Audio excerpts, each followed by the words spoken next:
Sophia, thank you so much for being here with me today. Yeah, thank you so much for allowing me this opportunity to talk to you. I'm really excited to see what comes up in this interview. I know. So, since mentioned your podcast, let's jump into it. So, your podcast, you started in April and it's Mhm, called The Shit Show of My 20s. What mhm. inspired you to create that podcast? Yeah, well, I've had a lot of crazy stuff happen in the past year. It's been all kind of like a shit show. So I was just kind of playing around with titles and I was like, you know what? The shit show of my 20s, it just really resonates with me. I think this is going to resonate with a lot of people because I feel like your 20s are a bit of a roller coaster, a bit of trying to figure out yourself. Where do I want to work? Who do I see myself as? Who do I want to be with? It's a lot of big life questions that you're trying to figure out in your 20s. And I love listening to podcasts. I'm an avid podcast listener. I listen to Lewis Howes and Angie Lee and Ed Milet for years. And I've always been wanting to start my own podcast, but I've always had blocks around my voice or like, is my story good enough? Or is anyone going to want to listen to this? Is anyone going to say yes to be interviewed by me? And those blocks kept me playing small for years. And this podcast, it really should have came out earlier, but I think I had to have the car accident, getting furloughed, having all this stuff happen in order for it to be where it is today, in order to be able to come into these conversations like I am today, in order to be able to talk to so many different people. I think everything had to happen that way. So I'm totally grateful that I just said fuck it and created a podcast. Hey, 2020 is a year of saying fuck it and just Mhm. creating what you've been dreaming about for years. Throughout your journey so far, so you've been doing your podcast for 6, 7 months. Mhm. Talk to me about some of the absolute highs, but also some of the absolute lows and the struggles that you've experienced creating the podcast so far. Yeah. So for the first couple of months of having my podcast, I was furloughed. So I had no job. So I was able to commit to it like full time and treat it like a full time job. I did 4 to 5 interviews a day. Like I was just going at it like crazy. And then I started working again. I was furloughed for almost 3 months. And then when you start working again, I worked 50 hours a week. You really only have the weekend. So trying to fit it all in the weekends, it's a lot. It's a lot. I still do 2 episodes a week and it's a lot to fit into their weekends, and I do a ton of interviews still every weekend. Some weekends I'll do like 5 interviews and then edit 2 episodes. So it is a lot more now than it was in the beginning, but the thing that keeps me doing it and keeps me continuing to show up for the podcast is just the conversations. The conversations where I get to ask any question I want to this person and like just really get to know them, like get to know them behind what they show up as and get to know them like their story, like what really happened, how did they learn from it, and ask all these deep questions. That is what keeps me going. I definitely had some lows. I definitely had quite a bit of lows through the process. I definitely had a moment where I was like, should I just quit this and just turn it in and stop doing it? Because it's a lot of work. I mean, I didn't think it was going to be so much work, but it is. It definitely is. I got my first 1-star review a couple months ago. So I get this 1-star review. I look at it, and then I have a podcast interview 30 minutes later. So 30 minutes later, I was like, oh, shoot. Like, I don't want to drag this energy of this 1-star review into this podcast interview and do a disservice to her because I'm not showing up fully and I'm showing up in light of this review versus showing up if I didn't see this review. And I really don't want to do that to her because she is so amazing and I want to be able to give her my attention and not focus on this. And so getting that 1-star review, it shook me up. Even though it was no comment, it was just a 1 star. But the way I took it is it worth doing if one person doesn't like it? Like, I'm so dramatic like that. I'm such a perfectionist. So I took it like this person doesn't like it. Maybe I'm not meant to do podcast. You Maybe took I'm it a as a personal attack. exactly, exactly. And then I show up at this interview. I don't talk to her about it. I was like, let's just leave it behind. Let's just leave it over there. Let's not bring this into the interview. And then afterwards, she's like, you know what? Thank you for doing this. Thank you for asking me these questions. Thank you for making me reflect. Thank you for giving me this opportunity. You're meant to do this. And that I should get the confirmation from the universe that I am doing okay. Let's just disregard the 1-star review. Let's leave it in the past and let's move forward because there's so many more conversations that I need to have with these people. Yeah. I know it's hard not to take that personally because as podcasters, we're not getting paid for this, quite Mhm. frankly. It's coming out of so much passion and time and commitment, and you just You just want everyone to like it and like you as a Yeah. person. So, yeah, it's so hard not to take that one-star review as a personal attack. But the way I see it is as consumers, we've also given one-star reviews. And sometimes that one-star review comes from what's happening in our day, nothing to Mhm. do with the person we're giving the review to, you know? But it takes a lot of maturity and a lot of awareness to step back and be like, this has nothing to do with me. Yeah. With your podcast and with the guests that you're interviewing, you're asking a lot of questions about their 20s and just their life experiences. Any similar themes that you're hearing? Yeah, there's a lot of similarities. So it's a lot of doing the thing that society or our parents tell us, and then realizing that we're meant for more, realizing first that we're meant for something completely different. And not only that, but giving us ourselves the permission to go after that. That's the big thing is the permission, validating ourselves, saying it's okay if I want to go after this non-traditional thing and I don't know how it's going to end up, but I will feel called to go after this. So many different stories of that. I think that's like one of the underlying themes is it always comes back to trusting your intuition. What are you feeling guided towards?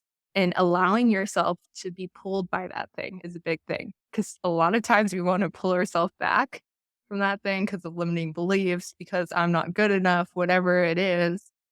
And I feel like it's a lot of unlearning is what I'm learning from everyone. It's a lot of unlearning from all the things that we feel like we need to be. And I was doing this interview the other day, and she was saying, "Who'd you wanna be when you were younger? Like, before society, before your parents told you what you had to be, what'd you wanna be?" And she knew in her gut she wanted to be a healer ever since she was younger. She would put her hand on someone's head and heal their headache, and she just always was that girl that you would come to if you were dealing with heartbreak, if you were dealing with something. People would always go to her. They were always drawn towards her.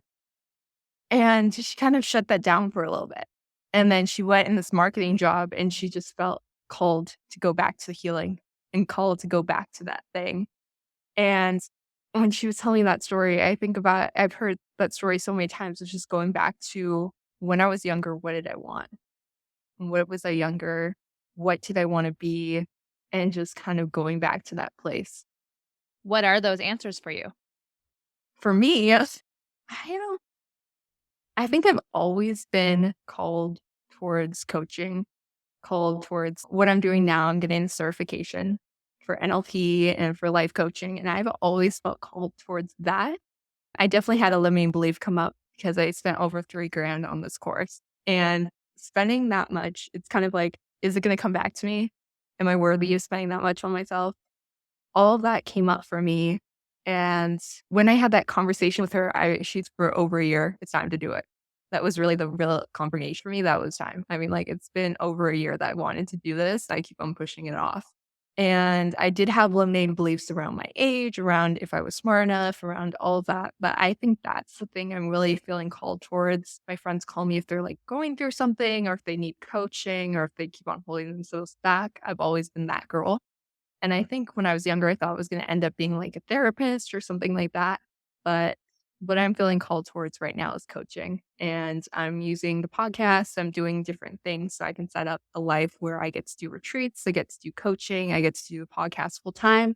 That's like the big goal right now. And that feels aligned? Yeah. Yeah. Yeah. If you were to do coaching, Mhm. who would be your ideal client right now? I think I would be talking to someone who I think it would be someone in their 20s, someone who is in a job that they don't necessarily hate it, but they know that they're meant for something else. Like, they show up at the job, but it's kind of like, like, I don't feel like I'm meant to be here. I think that's the person that I'm supposed to talk to. And I think what I'm supposed to say to that person is just really help them get out of that place of feeling like they need to be there and that there's nothing else for them. And just opening them up to the realm of all the opportunities and all the gifts that they have inside them that they have not realized. So I think that's the person I'm supposed to talk to, someone in their 20s. Who's a You'll female, find probably. lots of those. Now, Sophia, you mentioned prior to starting your own podcast, you were furloughed. What job were you doing before that you got furloughed from? And talk to me about that experience and that I can only imagine it's a blow to the ego when you get furloughed. So Yeah. talk to me about that experience back in, say, Feb, March. Yeah. So I got furloughed from my job. I work as a loan officer at a huge mortgage company. I've worked there since November, and then ended up getting furloughed at the end of March. You know, you get the email that says you're going to be furloughed. We're going to reconsider your position after 4 weeks. Of course, my mind goes directly to that last line of we're going to reconsider your position after 4 weeks. And I got so worried because I was like, is this job going to come back after 4 weeks? What's going to happen in 4 weeks? I don't know.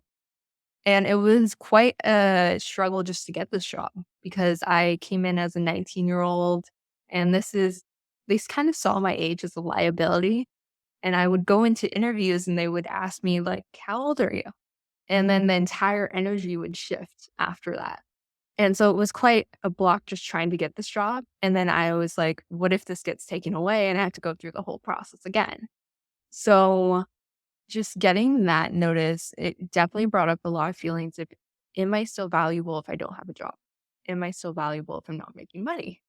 Am I still worthy if I'm not producing? It brought up a lot of that. A lot of And when that. you're asking those questions in your head, what answers are you getting in your head? It was it was hard. Like I was probably stuck in that place for a majority of that 10 weeks. And the only thing that helped me through it was having conversations with people and just having conversations and hearing their story of getting laid off or their story of getting fired or their story of getting furloughed too. I talked to a bunch of people who got furloughed as well. And it was just talking to them that really made me feel better about it. Cause it's like, okay, this is happening to millions of Americans. This is happening to millions of people all over the US, and we're all going to be okay. But it was really just having those conversations with people that helped me through it. There's so much shame Mhm. around losing a job. We tie a lot of our self-worth to the amount of money that's on a Mhm. paycheck. I too was laid off pre-pandemic, and although quite honestly it was a bit of a relief, there's still a lot of shame. It's like, how did I get to this place? It's how do I tell previous coworkers? How do I tell my parents? How do I tell my partner, my friends? What are they going to think? But Mhm. it's so funny, and tell me if you feel the same way. I never questioned what I thought about myself because I knew I'd be fine. I had a lot of confidence in that part. I worried what everyone else was gonna think. Did you feel that way? I actually didn't tell anyone. Like, my parents knew, but Oh, no one outside of my parents knew. Like, my grandparents didn't know. A lot of people didn't know because I didn't go to college, and we don't wanna tell my grandparents because we knew they would be worried if they found out that I lost my job for 10 weeks or whatever. We didn't know what was gonna happen. And so it was kind of hidden. So my parents knew, but so a that lot. answers my question. Yeah. There But is I so much shame around it. Mhm. Walk me through kind of the steps you take until you realize, like, things are going to be okay. Do you start looking for other jobs Mhm. immediately? Do you back a bit? What did you do? So the day after I applied for a job, and the day after, of course, I applied for a different job with a different mortgage company, and they wanted to interview me. And the thing was, this was the major mortgage company who didn't take me the first round. They didn't take me when I didn't have my license, but now that I had my license, now that I had some experience, they wanted to take me. So I was kind of like going back and forth. I was like, do I really want to give another shot to these people who didn't even look at me the first time I walked in? Like, did I really want to give them another opportunity? And the answer is no. I think I applied right away because I needed validation. I need validation from another employer to tell me that I'm worthy. I need validation from them to tell me that I'm still hireable. So that's why I went immediately to apply to somewhere else because I wanted that quick validation from someone else. But I ended up, my parents were like, you should wait. You should wait 4 weeks. You should just chill. You should take some time. Your job is coming back. And I did not believe them. I was like, I don't know if it's coming back or not. Like, I was so worried about it. I didn't know if it was going to come back. And they're like, just give it 4 weeks. And then 4 weeks passed, nothing happened. They're like, okay, give it another 4 weeks. And then give it another 4 weeks. And then all of a sudden, 10 weeks later, I finally get a call from them and they're like, okay, we're ready for you to come back. But it was a lot of trusting that my job was going to come back. It was a lot of releasing control around it. But I don't think I could have ended up at another place because this company, it had all these people that I loved working with. It had all these people who were so kind and supportive. And they took me when no one else really wanted to take me, which was a big deal. They took a chance on me when I was 19. And I just came in with a license. I had no job experience. It's my first real job. They took me. So I figured the least I could do is wait for them to come back. And so I waited for them to come back, and now I've been working there and it's been great. But I think the reason why all those other interviews didn't work and the reason why all of the things didn't work at the beginning was because I was meant to be there. And they've given me so many different growth opportunities. They gave me so many different projects, and they're always helping me grow. And I think that's the reason why I wasn't meant to be in another place. What I'm hearing from you is trust the process. Hmm. Sophia, it is so hard. I get the impression that you're type A like me. Hmm. It is so hard to sit back and release control of our own destiny. I'm sorry, what? You're telling me I'm just gonna sit back and wait for someone to come and give me my job back that they just took away? That Hmm. sounds insane. You're like me, you're like, "Let's get back and start applying for jobs right away. We'll find someone else." So I bet you had a lot of Hmm. resistance, like you said, around sitting back and just thinking, "Okay, let's chill a little bit. Let's see what happens."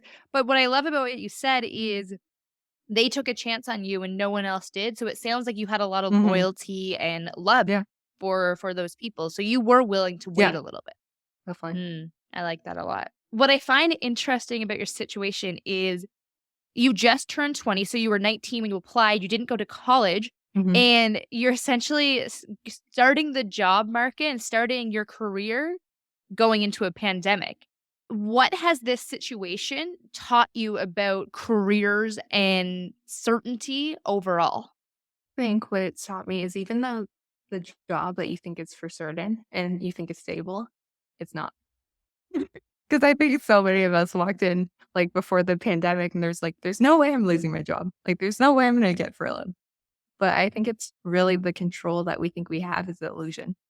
Instead of like the control over our careers, it's really taught me surrender. Whew, that's so hard. Yeah. That word is not even in my vocabulary. I'd like it to be, but it's not yet. I'm not there. So I'm glad you're there. I'm getting there. But it's tough, right? Yeah. What I was going to say is I find you talked earlier about our self-worth is a lot of the times linked to our career, the money we make, Mhm. and we as individuals, especially in careers, we have so much confidence around there's no way I'm losing my job Yeah. because we link job security to our individual performance and our individual output. So we're confident in our output and what we can do.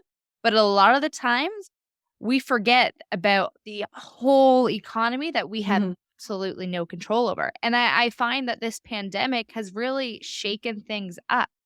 Mhm. And what I've noticed from a lot of people, and tell me if you think this as well, is it's making a lot of people take a good, long, hard look in the mirror and think, is this the right path for me? Yeah. Are you glad that during this pandemic, you're coming back to that job with a hobby and a passion that can very much be turned into a career? I find, and correct me if I'm wrong, I find going back into your 9 to 5 job, now you actually feel a sense of security because you have something else that you're Mhm. passionate about, you know? Yeah. But as you alluded, it is hard to balance it all. Yeah. It is hard. I think it makes it easier when you do something that you love, even if it's just on the weekends. It kind of makes it everything easier and it makes kind of lights you up. It's your thing to look forward to. And I think I really needed to lose my job to realize how much I needed to start different hobbies of mine. Because I think sometimes you go all in your job and you go and you pour all of your energy that you kind of forget what are the things I want and try that I've not been trying. So I think this is a good time for all of us to realize what are those things and how do we start bringing them in now? And how do we start creating that now? And this life lesson that you learned during the pandemic, you have such a leg up on a lot of people having a career shakeup like this. And the fact that you're learning this at 19 years old, now 20, you are light years ahead of a lot of people. You know, like you can Yeah. handle a lot more that's being thrown at you because this is a huge shakeup in someone's life. We spend majority of our life in our 9 to 5 jobs, and for that to be just taken away from you with you having no say about it, It's hard. It's hard to deal with, you know? Yeah. Yeah. Now, Sophia, you just turned 20 in August, right? August? Yeah. Yeah, the end of Virgo August. energy. Yes. Talk to me about some things that you are excited to leave in your teens, and talk to me about maybe some things that you're excited to experience in your 20s. So I think what I'm gonna leave in my teens is the need to do things to get other people's approval. That's something I wanna leave in my teens. Something I wanna bring into year 20 is no attachment and learning to let go, because that's definitely really hard for me to do. And those are the two big things I'm working on right now, is learning how to let go is really hard for me because I want to control everything. That's definitely something I'm learning right now. I'm learning how much what you think about is affecting your reality, how much we create our own reality. That's another thing I'm learning right now. How precious our life is another big thing. I feel that for sure. Go in deeper to any of those, whatever you feel called to go deeper into. Yeah. So I'm part of this Facebook group. And in this Facebook group, I saw a post the other day and I got really emotional about it. And it was about this lady that I never met, but she had such a huge impact in my life. And so I'm going to give you some backstories. When I was 19, I had about $500 left in my bank account. In my bank account, all my runway was going down.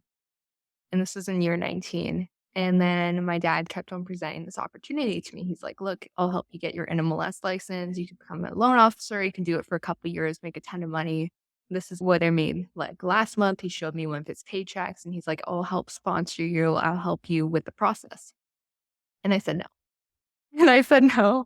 And he kept on presenting it. And I didn't say yes until I was at my last $500. And I was so worried. There's nothing like that last 500 and that last couple hundred to really scare the shit out of you. And I was so worried about it. So I finally said yes. So I go and I start studying and I start kind of half-ass studying. And so I go and I take the test. And I was like, oh, I was a straight A student in high school. This should be easy. I should be able to pass this. No problem. Take the test and I fail. This is one of the hardest tests for so many people. I've heard stories of people who've graduated from USC and have had a hard time with this test. Like, it's a very difficult test to pass. And it really makes you think it's one answer and then it's another answer. Like, it's so tricky. And if you don't know the tricks and don't know how to read everything and figure it out, it can be so complicated to look at. And so I go and I take the test again. I was like, I got this. Second time with charm, I'm going to pass. I fail again. And when you fail twice, you kind of start to get into this belief of like, maybe I'm not smart enough. Like maybe I'm just not meant to pass. Maybe I just don't know enough. And so I started to kind of get into that belief. So I went into Google and I was like, I started Googling, how can I pass this NMLS test? And then I started going through Facebook and I got targeted by this ad by this lady who created her course. And her course is all around how to pass this test. And I go and I found all these reviews on Yelp. And it was like all these good reviews for her course. So many stories similar to mine. They're like, I failed 3 times and then I found a course and this was the missing piece for me. And this really helped me pass. So I was like, okay, I'm going to buy this course. It's going to be the final thing. I'm going to pass. Buy the course. It's like 10 quizzes. Each quiz has like 100 questions. I went through all of the quizzes about 10 times until I got at least 95% on each one. And I went through all this material so many times. And I would go to the Facebook group and I would see all these people passing. And I was like, okay, she passed and she passed. I can pass too. She passed and she passed. I know I'm next. And I just started to get into this belief of like, okay, this time I'm passing. And I started to get into that belief and started to study. And I was studying like a full-time job. Like I was studying so many hours for this test. So I go and I take the test for the third time and I finally passed. And if I didn't pass on the third time, I would have had to wait 6 months. And keep in mind, my bank account was already going to zero at this time. So I was like, this needs to happen now. Or I'm working at Ross, or I'm working at Whole Foods or somewhere else, but this needs to happen now. And funny story, Whole Foods didn't take me. Like I gave that application and Whole Foods would not take me. So I go and I pass this test. And keep in mind, last week, I don't know why, but I felt called to look at this Facebook group that I haven't looked at in months. Okay. So I go and I look at it and I see a post And the lady who created this course, she passed away. She passed away in her 50s. And she created this course because her mom couldn't pass the test. And she said, Mom, I'm going to help you pass the test. And she created the course. And then she goes and markets it to other people. And then she helps thousands of people pass this test. Who knows how many millions of dollars in commission? She's helped over thousands of people pass this test and finally be able to go into this field and have uncapped income and be able to finally buy the house, support their kids, do all these things because she helped them pass. And just seeing that post, it shook me up last week. It shook me up because I think I reserved death for something that happens when you're 80 or when you're 90. But seeing her, she was in her 50s and she had a health issue that none of us knew about. Like none of us could tell. And she just looked so vibrant and energetic. And you look at her and you didn't think anything was wrong.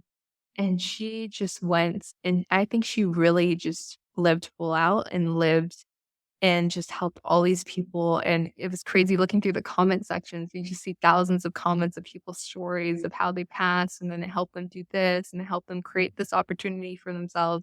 And seeing that post, it made me think about legacy, and it made me think about if I were to go tomorrow, what would I want to leave behind today? That's a powerful thought. Especially at our age, we're both in our 20s. Legacy is not something you think about. In our 20s, we think about how do we get to tomorrow? Mhm. How do we get to the end of the month to pay what we need to pay? How do we get to that next promotion? We don't take the time to think about what impact we can leave on others for decades. We're so focused on the now and us. So being able to switch your mind to that, that's a skill in itself, you know? Yeah, it's just crazy. What's crazy is she probably doesn't realize how many lives she affected. But like being 19, I had 500 bucks in the bank account. Now I have over 30 grand in savings at 20. So it's like Wow, that's amazing. it's a crazy shift that's happened this past year. And that's all because she helped me pass and I finally was able to go into that next chapter. But it's crazy because you never know what type of effect you have on everyone. But just seeing that comment section, it made me feel better about it because I was like, at least she was able to touch all these people's lives. Wow, that's a beautiful story. Yeah. It's phenomenal that you were targeted with an ad, then all of a sudden you were impacted by this woman for the rest of your life. Mhm. Like she really put your life on a different Mhm. course. And I mean that you could link this back right back to the beginning of our conversation when you're afraid to go after what you want. If you're not out there offering what you can to other people, there's so many other people waiting to be positively impacted by you, and you sitting back and playing small, you're being a disservice to other people waiting to get your Mhm. impact. Yeah. It's a powerful thought and a powerful way of shifting how we think. You know, we like I said, we think so much about me, me, me, me. Oh, I'm so afraid to go out and do the thing. Well, you should be afraid of the impact that you are not creating on someone else. And I came up with this theory the other day. This is probably Let's like, hear it. let's hear it. So it's called the fuck it theory. And this is essentially what started the podcast. I just invested in a course the other day. It was over 3 grand in that course. Why I invested in it was this theory. So a lot of things have happened from this theory. So before I started this podcast, I was an introvert. I didn't really talk much. I was more of like the shy girl. You probably would never hear me speak in class. And I've always wanted to start this podcast, but I've always been held back by it. And it wasn't until like I went through the car accident and then I went through getting furloughed that I just started to develop this bucket mentality. Our life is short. Might as well pursue all the things we want to pursue because we really never know if we have tomorrow. And I really think of when I'm 90 and I'm like on my rocking chair and I'm just sitting out looking at a beautiful view, what do I want to say about my life? And do I want to say that I stayed in my comfort zone? I did all the things that were comfortable. And I think the worst phrase to have when you're 90 is, I wonder what would have happened if. And that scares me so much. So that's where I came up with like the whole fuck it thing. If there's something I want to do, I just say fuck it. Hey, again, it's a powerful way of shifting your thought process. There's nothing worse than wondering what if, Mhm. right? And worst case, if something awful happens, you have a story, Yeah. One of my all-time favorite quotes is, "A comfort zone is a beautiful place, but nothing ever grows there." Yeah. Sophia, switching gears, you were in a pretty bad accident almost a year ago. And you've said that being in that car accident made you realize that a lot of things in life truly don't matter. What did Mhm. you mean by that? Yeah. So let me give you some backstory. So I was driving home from work. I was working in Irvine and I was driving home. Right now we're remote, so we don't drive out to the office anymore. I was driving back home. It was around 5 or 6 o'clock at night, and I was on the left lane. And it was a 2 lanes. I was on the left lane. I was driving a Chevy Suburban, big car. You can't miss it. But I was in that car, and there was this car in my right lane. It was a minivan. And I didn't see this minivan. It was 6 or 7 something at night, and it was kinda dark, and all of a sudden, this minivan goes straight into the right side of my car, takes out the complete right side of my car, and it's a pretty hard car to miss, but they were going, like, 40, 50 miles an hour straight to the right side of my car, and the entire right side of my car came off. My car got totaled, $16,000 worth of damage to my car. It was crazy. And all of a sudden, I just hear this like clashing noise. And then I black out. My glasses go off into the windshield. And then I come back a moment later and I was like, what just happened?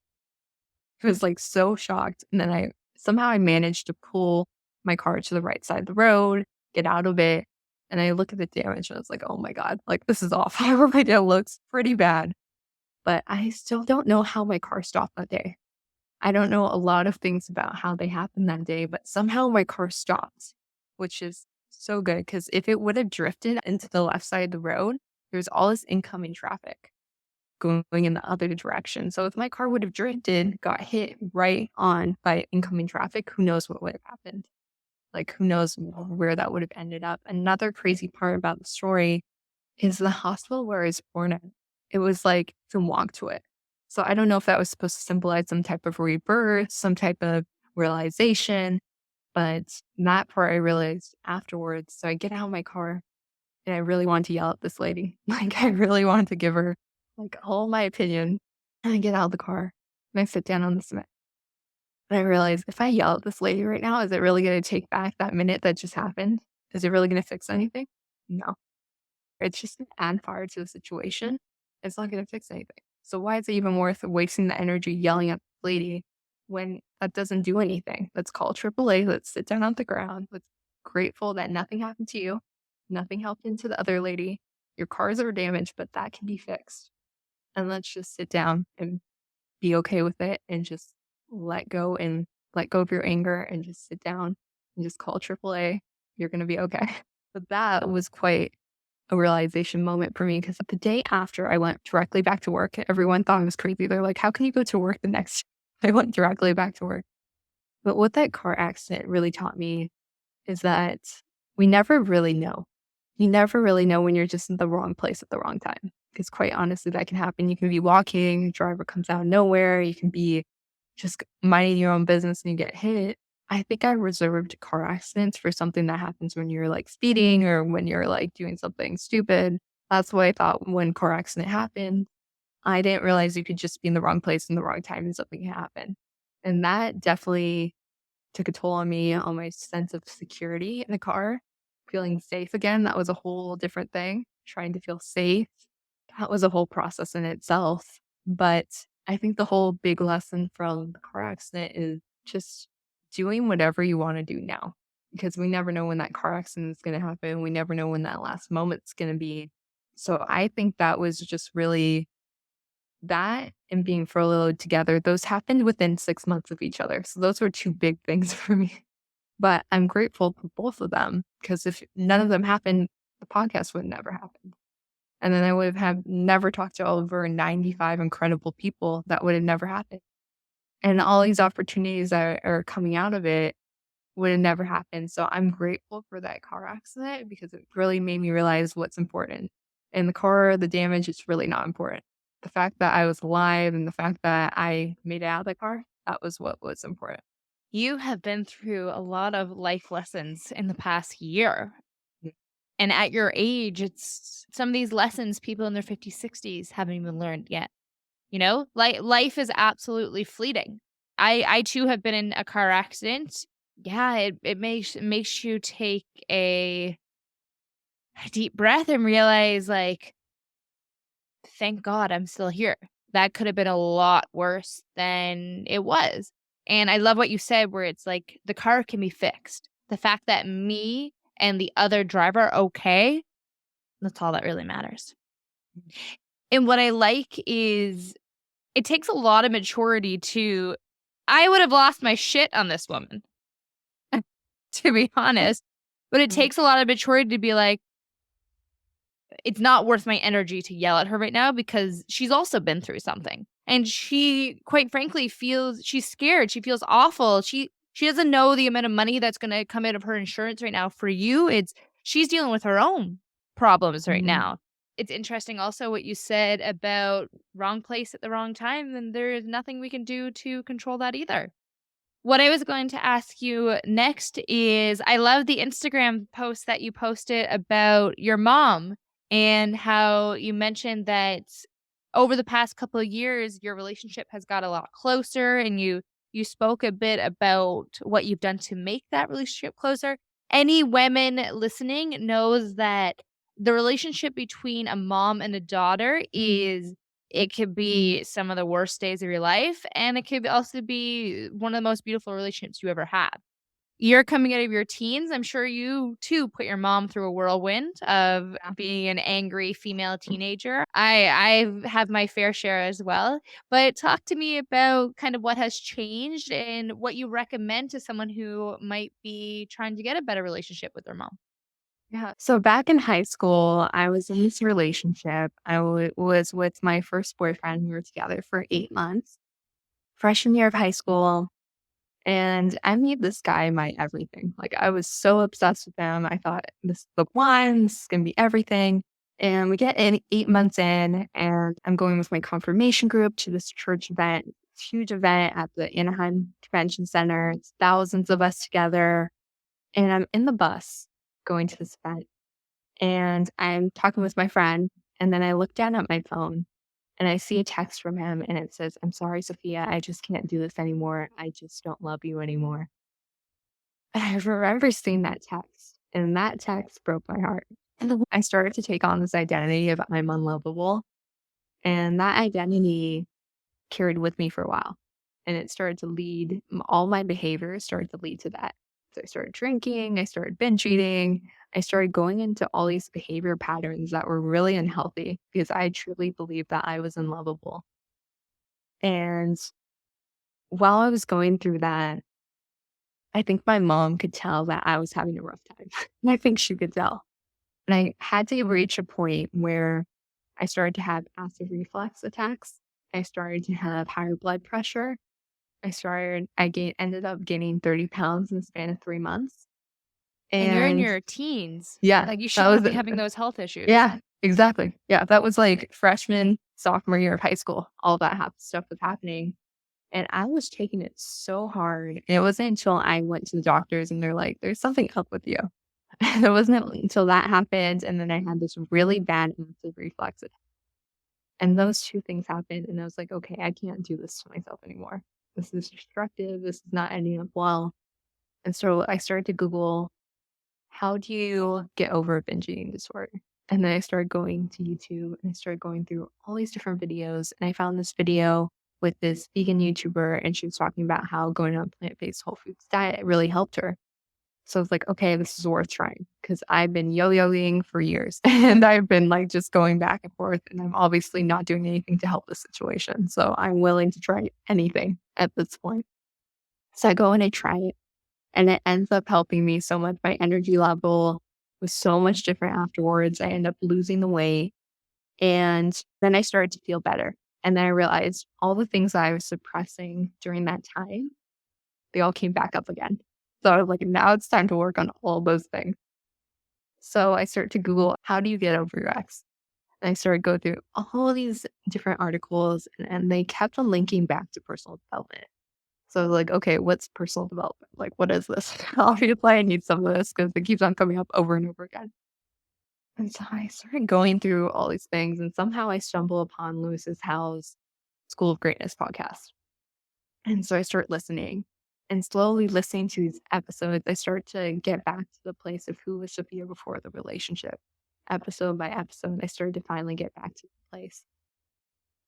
And I started to finally heal all those things about not being lovable and all those behaviors. And I start to heal from that place. And my relationship with my mom, how this connects to that is we always had a rocky relationship in middle school. And we didn't start having a relationship until like sophomore year of high school, sophomore, junior year. And how we started having that relationship is we started going to the gym together and we started actually listening to each other. We used to look for things to argue with each other all the time. We would like pick apart what the other person said and just find the part to argue with. And we did that for years. And it wasn't until we started doing these activities together. And then one day I brought the podcast and I was like, okay, let's listen to this episode together. And then that became our thing too. And then we started listening to all these episodes together. And then we finally started listening to each other and trying to understand each other for the first time. And we've been to all these personal development events together. We talk to each other every day, hours and hours. She's my best friend now. And if you would have told me that in middle school, I probably would have said, no, that's never happening. Yeah. But it's a complete 360 from where we were before. And I think that's because we started getting into personal development, getting into activities that we both love. And we started to try to find our commonalities versus trying to find our differences. That doesn't happen overnight, though. Yeah. No, it took years. I'm sure you feel now that what a beautiful relationship you both have Mhm. now and so many years lost. Yeah. But at the same time, you can say you lost, but you can't appreciate the beauty of a relationship now if you haven't seen how bad it can get. Sophia, what has been one of your most favorite guests on your podcast so far? It's hard to pick one. I met so many people through this podcast. Like I met like a real estate investor who retired at 27. I met singers and I've actually had a singer like sing for me at the end and it was so cool. I met my coach through a podcast. She started coaching me afterwards. She's incredible. I've met so many different people and heard so many incredible stories. I can't honestly tell you one. I can't pick one. I love them all, but I can't pick one. What's next for you? I'm going to start to buy investment properties and start to build a runway and start to build something on the side and eventually having that something on the side be my full-time thing. Maybe the podcast. Yeah. What do you hope your podcast turns into in terms of opportunities? More coaching opportunities, do you think? I would love to have workshops, retreats. I would love to have a whole community around the podcast and just have a huge podcast, have like the retreats in Bali, hang out with monkeys, and just have like all these epic events everywhere. So that's like the big goal is to be able to have something like that. That sounds so cool. I would do anything just to get on a plane right now. Well, Sophia, do you feel like anything's left unsaid? Anything you want to leave the listeners with? Words of advice? Yeah, I think this year was nothing I was expecting, but everything I needed. So that's what I would describe 2020 as. I agree. I agree. And before we go, can you tell everyone where to find you? Yeah, and so I'm at the shit show of my 20s on Instagram. My podcast is on Apple Podcasts, Spotify, Apple Music. It's pretty much everywhere. Amazing. And they will love what you're offering. Well, Sophia, it has been an absolute pleasure. Thank you so much for speaking with us today. I'm excited for everything you're going to do, and you are welcome back anytime. Thank you. Thank you so much for doing this. Of course, of course.